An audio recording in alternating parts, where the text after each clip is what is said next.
স্বাধীনতার ঘোষককে এই বিতর্ক বহুত পুরনো বিতর্ক। এই বিতর্ক করে আপনারা সময় নষ্ট করছেন, সময় অতিবাহিত করতেছেন। মুক্তিযুদ্ধ হয়েছিল, এটা অস্বীকার করার কোনো কিছু নয়, এবং মুক্তিযুদ্ধের জন্য কাউকে না কাউকে ঘোষণা করতে হয়েছে, এটাও অস্বীকার করার কিচ্ছু নাই। আপনারা মুজিবকে রপ্তানি করে জিয়ারে আমদানি করবেন, এই নাটকগুলি বাদ দেন। সবার প্রথম দৃষ্টি দেন দেশটা মুক্তিযুদ্ধের বাংলাদেশ কিনা, দেশটা মুক্তিযুদ্ধের যে আদর্শ সেই আদর্শে তৈরি হয়েছে কিনা। যে দেশে লুটপাট পাচার বহাল থাকে সে দেশকে মুক্তিযুদ্ধের বাংলাদেশ নয়।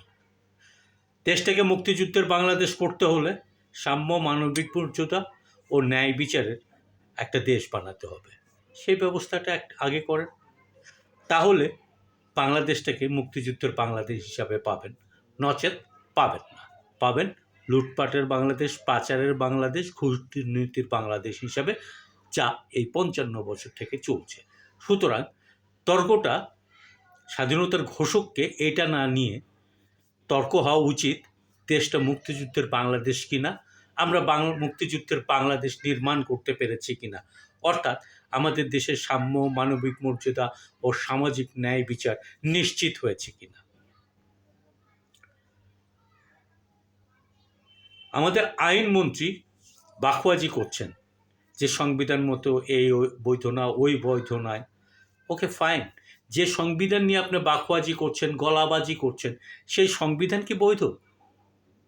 বাংলাদেশ স্বাধীন হলো একটা রক্তক্ষয়ী যুদ্ধের মাধ্যমে 1971 সালের 16 ডিসেম্বর, আর বাংলাদেশের সংবিধান রচিত হলো 1972 সালের 4 নভেম্বর। তো এই সংবিধানটা কি সংসদ বসে নির্বাচন লিখেছিল? সংসদে লেখা হয়েছিল? যদি ধরেই নিই গণপরিষদের মেম্বাররা এই সংবিধান লিখেছে, তাহলে প্রশ্ন আসে সেই গণপরিষদ নির্বাচিত হয়েছিল কাদের ম্যান্ডেটে?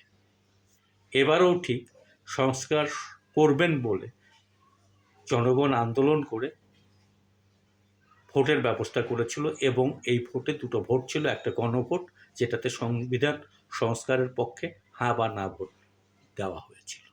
সুতরাং আপনারা যদি সত্যি সত্যি সংবিধান মানতে চান, তাহলে সর্বপ্রথম যে সংবিধান আপনাদের মানতে হবে তা হলো দেশের জনগণের আকাঙ্ক্ষা। দেশের জনগণ যেটা চায় সেটাই সংবিধান, দেশের জনগণ যেটা চায় না সেটা সংবিধান না। সুতরাং এই বাখোয়াজিগুলি, এই অহেতুক বিতর্কগুলি বাদ দিয়ে দেশটাকে মুক্তিযুদ্ধের বাংলাদেশ কিভাবে করবেন সেই ব্যবস্থা নিশ্চিত করেন, তাহলে দেখবেন রাজাকারও ঝরে পড়েছে।